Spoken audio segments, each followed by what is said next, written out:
Listen closely, my friends. There will be a moment, maybe today, maybe tomorrow, when someone says something designed to hurt you. Maybe they insult you. Maybe they dismiss everything you have worked to build. Maybe someone you trusted completely turns cold, without explanation, without warning. And for 1 second, you will feel the fire rise inside you. The urge to answer, to defend yourself, to prove them wrong, to make them regret the words before they have even finished saying them. That 1 second is where your power is decided. Because the strongest person in the room is not always the loudest. Sometimes it is the person who feels the anger completely and still refuses to become a slave to it. Anyone can react. Anyone can shout. Anyone can send the message they will spend 3 days trying to take back. But mastery begins the moment you can feel the emotion without allowing the emotion to choose your next move. Think about how strange that is. Someone can say 5 words to you, and suddenly they control your heartbeat, your concentration, and the next 3 hours of your life. They walk away.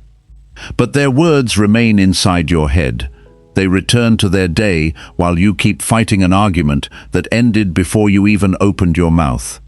If someone can disturb your peace simply by pressing the right button, they do not need to control your life. They only need to control your reaction. The Stoics saw this thousands of years ago. Marcus Aurelius, an emperor surrounded by betrayal, political pressure, war, death, and people who wanted things from him, kept returning to one battlefield, not the frontiers of Rome, the battlefield inside his own mind. Because you may not control what enters your life, but you can train what happens next inside you. And here is where most people misunderstand emotional strength. They think mastering your reaction means becoming emotionless. It doesn't. A stone doesn't react because a stone cannot feel. You are not trying to become a stone. You are trying to become someone who can feel anger without becoming anger, feel pain without becoming bitterness, feel the fire and still decide where it goes. Because between what happens and what you do about it, there is a space. That space may last only a few seconds, but inside those seconds lives your freedom. In this video, we are going through 7 lessons that will teach you how to live inside that space when someone disrespects you, when life disappoints you, when anger rises, and when everything inside you wants to react immediately. And these lessons build. Each one goes deeper than the last, because the real enemy is not always the person in front of you.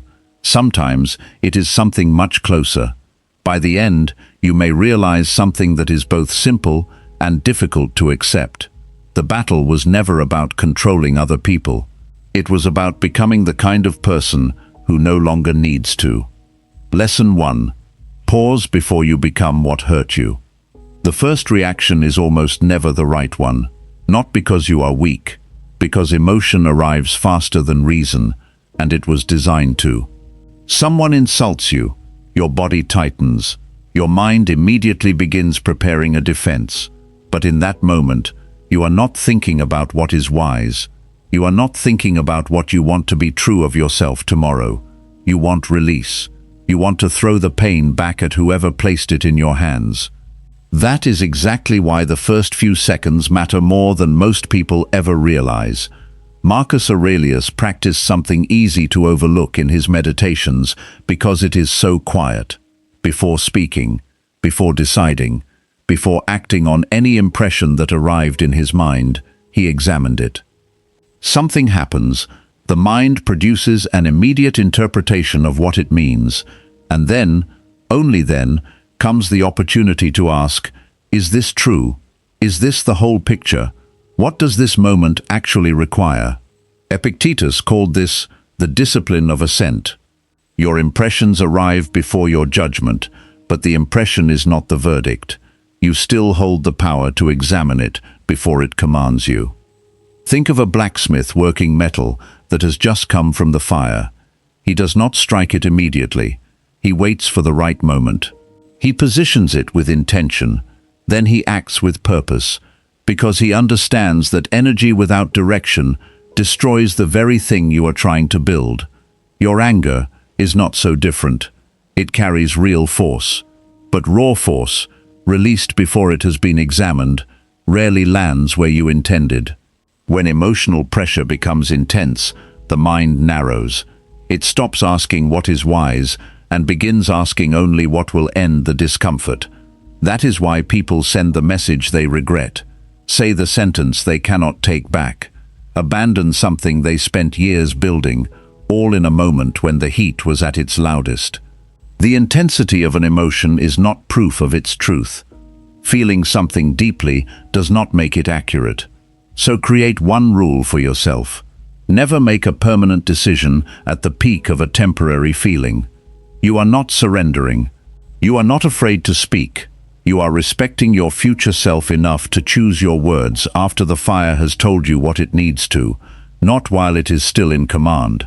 There is real strength in saying, "I will respond when I am ready," not because you are avoiding the conversation, but because you understand that the first version of yourself that appears under pressure is not always the version worth listening to. Pause before you become what hurt you. Lesson 2.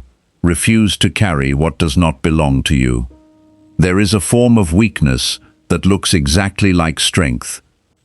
Someone raises their voice, and you raise yours higher. Someone becomes cruel, and you match their cruelty. Someone tries to humiliate you, and you spend the evening imagining how to return the damage. It feels powerful. Anger has an energy that can convince you something productive is happening. But there is a cost that does not show itself immediately. The moment another person's behavior becomes the cause of your behavior, they have already won something you cannot easily recover. Epictetus returned to this distinction almost obsessively: what belongs to us and what does not. Another person's anger belongs to them. Their cruelty belongs to them. Their chaos, their instability, their need to provoke, all of it belongs to them. You cannot control what someone else chooses to carry, but you can decide, in every moment, whether you will pick it up and carry it yourself.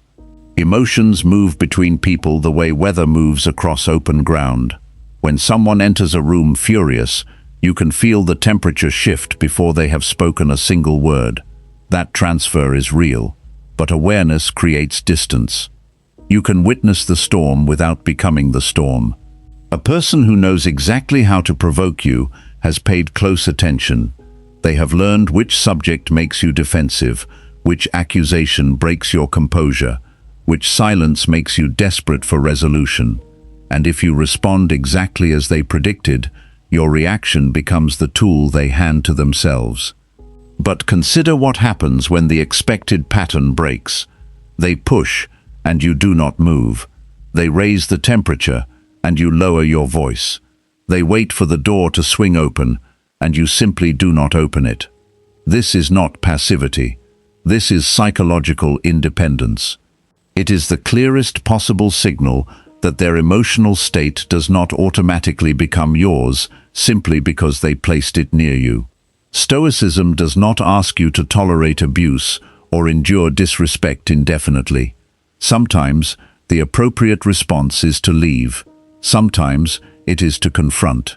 Sometimes it is to remove access entirely and without apology. The question is never how to avoid responding. It is what response comes from reason rather than contamination.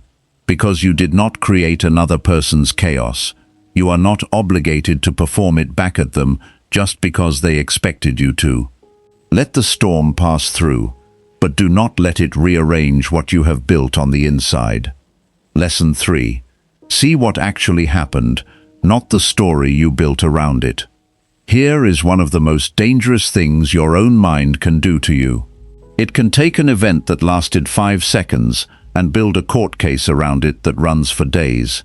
Someone does not reply to your message, and you decide they no longer respect you. Someone gives a short answer, and you spend an hour wondering what you did wrong. Someone's tone shifts slightly, and your mind quietly writes a verdict about the entire relationship. The event was 5 seconds. The story you tell yourself about it can consume days of your actual life. This is not a character flaw. It is how the mind works when information is incomplete. The brain fills gaps, and it tends to fill them with whatever wound or fear already lives inside you. Your past shapes what you assume about the present, and when assumption is treated as evidence, you begin fighting battles that may not exist outside your own head. Epictetus placed enormous weight on this. An impression is not a fact. Something appears before the mind, and you still carry the responsibility to examine it before giving it power over your next move. Imagine a commander in the ancient world, receiving a report. The enemy is approaching. Panic spreads through the camp. Soldiers reach for weapons. But the disciplined commander stops and asks one question before moving the entire army. What exactly do we know? Maybe it is a full force. Maybe it is a scouting party. Maybe the messenger misread the terrain. A wise commander does not fight an assumption. He waits for reality. Your mind requires the same discipline. Before concluding that someone disrespected you, what exactly did they do? Before deciding that someone no longer cares, what is the actual evidence? Before constructing an entire war inside your head, what do you know with certainty? When you slow the process down, threats sometimes dissolve. The silence that felt like rejection was exhaustion. The short answer was distraction. The cold tone was pain about something that had nothing to do with you. And sometimes the threat is real. Sometimes the behavior was deliberate. Sometimes what you sensed was exactly what it appeared to be. But even then, separating the event from the story gives you back your power. You can respond to what actually happened instead of reacting to everything your imagination has built around it. The enemy you have been fighting all day is sometimes not another person at all. It is the story your mind created in the absence of the full picture. Lesson 4. Respond with purpose, not with the need for relief. A reaction asks one question: how do I feel right now? A response asks something far more important: what does this moment actually require of me? Those two questions lead to completely different places, and the distance between them is precisely where self-mastery is built or lost. When you are hurt, your first impulse wants release. It wants to be heard, to be justified, to throw the discomfort back outward. That impulse will always feel urgent, because emotional pain is designed to demand attention. The intensity is real. But ask yourself honestly what happens after the impulse gets what it wants. You win the argument and damage the relationship beyond repair. You prove your point and lose 3 nights of sleep to guilt. You send the message at midnight and spend the following week wishing you could retrieve it. Immediate emotional relief carries a receipt that arrives much later, and it is always longer than expected. Seneca understood this in a way that still applies today. He wrote that anger is the one emotion that convinces you of its own righteousness while it controls you. It offers certainty: they are wrong, I am right, and what comes next is deserved. But once anger takes command, you stop asking what is wise. You start asking what will hurt, and no amount of pain delivered to another person ever satisfies what you were actually looking for. Think about a navigator guiding a ship through a storm. The conditions are dangerous. The fear is real. But the navigator does not steer from the fear. He reads the instruments, studies the wind, calculates the heading that will carry the ship through. Fear gave him information. Wisdom decided the course. That is what you are learning to do with your own emotional life. Not to silence what rises. Your emotions carry genuine information about what matters to you, but to refuse them the authority to act on your behalf before you have examined what they are actually telling you. Notice, pause, examine, choose. Notice the feeling without pretending it is not there. Pause long enough to prevent the first impulse from becoming an action. Examine what actually happened and what outcome you genuinely want. Then choose the response your future self will recognize as the right one. Because every reaction is training. Every time you let the impulse run, you make it easier to let it run again next time. Every time you pause and choose, you make discipline more natural, more available, more yours. The day will come when something that once completely owned you happens again. The same insult, the same trigger, the same pressure. But something will have changed. You will feel the pull and remain in command of what comes next. That is not suppression. That is mastery. Lesson 5. Release the need for everyone to understand you. One of the most exhausting ways to live is to spend your energy trying to correct every wrong version of yourself that lives inside other people's minds. Someone misunderstands your intention, and you immediately feel the need to explain. Someone judges you unfairly, and you begin building a defense. Someone tells a story about you that is simply not true, and suddenly your entire day becomes a trial in which you are both the defendant and the lawyer. But there is a point where explaining yourself stops being honest communication and becomes evidence of something else entirely. It becomes proof that you need their version of you to be correct before you can feel stable. Epictetus offered one of the most uncomfortable truths in all of Stoic philosophy. You cannot control another person's judgment of you. You can control your intention, your conduct, the principles by which you choose to live. But what someone decides to believe after you leave the room, that has never been yours to command. Someone will call you cold when you are simply protecting your peace. Someone will call you arrogant when you are simply quiet. Someone will call you selfish because you finally established a boundary that was long overdue. Their interpretation is not your identity. This is not an invitation to ignore all criticism. Closing yourself off from honest feedback is its own kind of blindness. The mature response is to examine criticism without becoming dependent on it. Ask honestly, is there truth here? If there is, take it and grow. If there is not, release it, not with bitterness, with the quiet certainty of someone who knows what they actually did. Marcus Aurelius governed an empire where his every action was watched and used. Some praised him to gain access. Some criticized him regardless of what he chose. If he had spent his reign managing every person's perception of him, he would have had no mind remaining with which to govern himself, let alone an empire. Even an emperor cannot rule what lives inside another person's mind. There will be people who have already decided what they believe about you before you open your mouth. Another 1,000 words will not give them a different heart. Another explanation will not reach a conclusion that is not looking to be reached. Clarify once, communicate honestly, then let people decide what they want to believe. The older version of you would chase the accusation, would write the paragraph, would replay the conversation at 2 in the morning trying to find the right words, would lose sleep proving intentions that were already pure.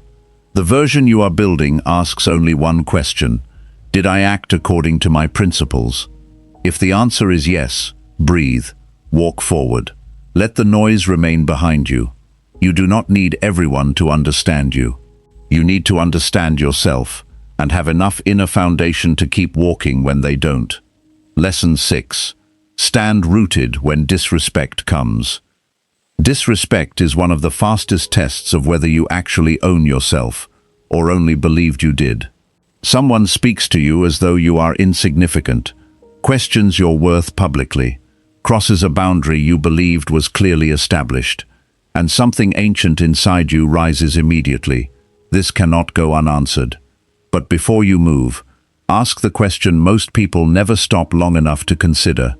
If someone disrespects you and, in response, you become someone you would be ashamed of by morning, who actually won that exchange? Seneca wrote about anger more than any other single subject. He understood its seduction better than almost anyone who ever lived. Anger makes you feel powerful at the precise moment you are losing control. It gives you a temporary certainty. They are wrong, this is unjust, and what comes next is deserved. That certainty feels like strength. But anger, once given authority over your decisions, does not ask what is wise. It asks only what will inflict payment. And payment, in that state, is never enough. Here is the distinction that changes everything. There is a fundamental difference between protecting your dignity and seeking revenge. One comes from a place of genuine strength. The other chains you, still, even after the encounter is over, to the person who offended you. You can confront disrespect. You can say clearly, "Do not speak to me this way." You can remove access. You can leave. You can protect yourself firmly and without apology. The boundary is yours to draw and yours to enforce. But the action must come from judgment, not from the need to make them feel what you felt. Because if someone is cruel and you become cruel in return, they have already changed you. You handed them something they did not earn, the power to determine who you are under pressure. And that is the real loss. Not the insult, the rewriting. Think about what it means to stand completely rooted while someone tries to reach your foundation. They need you to abandon your position. They need you angry, reactive, reckless, because an impulsive step away from your own character may be the only victory available to them.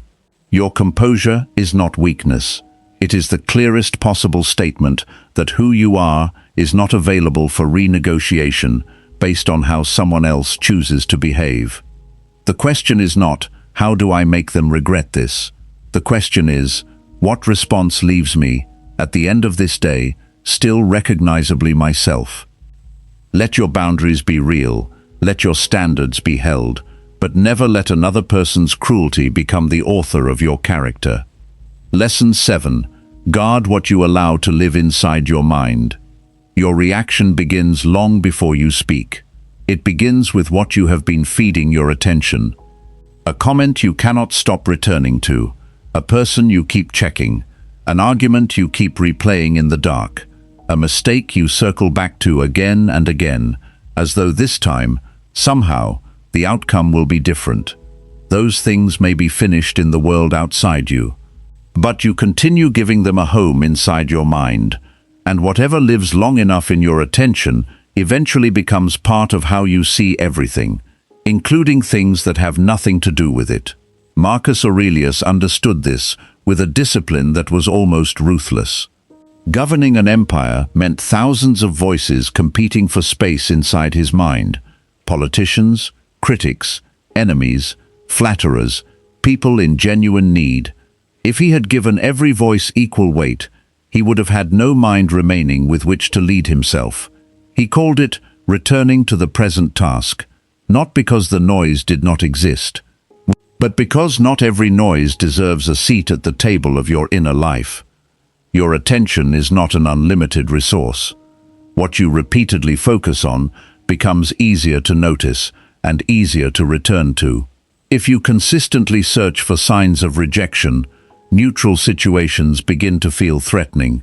If you consume anger and comparison as a steady diet, your mind becomes organized around looking for the next disturbance. You are not simply choosing what to think about, you are shaping what you become capable of seeing. Think about a person who receives one harsh comment among 100 genuine expressions of support. The 100 exist quietly. The one harsh comment is read again, then imagined, argued with, carried home, revisited before sleep. One stranger received more of that person's living hours than everyone who genuinely cared combined. The comment did not steal their peace. They handed it the door. There is a difference between reflection and rumination that matters more than most people realize. Reflection asks, what can I learn from this, and what should I do differently? Rumination repeats the same wound without producing movement toward any answer. One turns experience into something useful. The other turns pain into a permanent residence. You cannot rewrite yesterday by replaying it longer. You cannot command tomorrow by worrying about it harder. And you cannot recover your peace by continuing to stare at the thing that disturbed it. Imagine carrying a stone in your hand. Holding it for a minute costs you nothing. Holding it for an hour becomes uncomfortable. Holding it through an entire day becomes the only thing you can think about. The stone has not grown heavier. Your refusal to put it down has become the problem. Some thoughts work exactly this way. The event ended. But you keep carrying it, because somewhere inside, you believe that thinking about it again will change what happened. It will not. You cannot think your way backward into a different past. So when something triggers you, before you give it another hour of your life, ask honestly, is this thought producing anything useful? Is it moving me towards something, or am I simply rehearsing suffering that has already passed? If it is finished, redirect yourself deliberately, not by force, but by choice. Return to work. Move your body. Speak to someone who builds rather than drains. Do anything that places your attention back inside your actual life, rather than inside a story your mind is running about someone who moved on before you even realized the conversation was over. Because attention, in its most honest form, is simply life. What you give it to is what your days become. Stop handing yours to people whose only role in your story was to disturb you.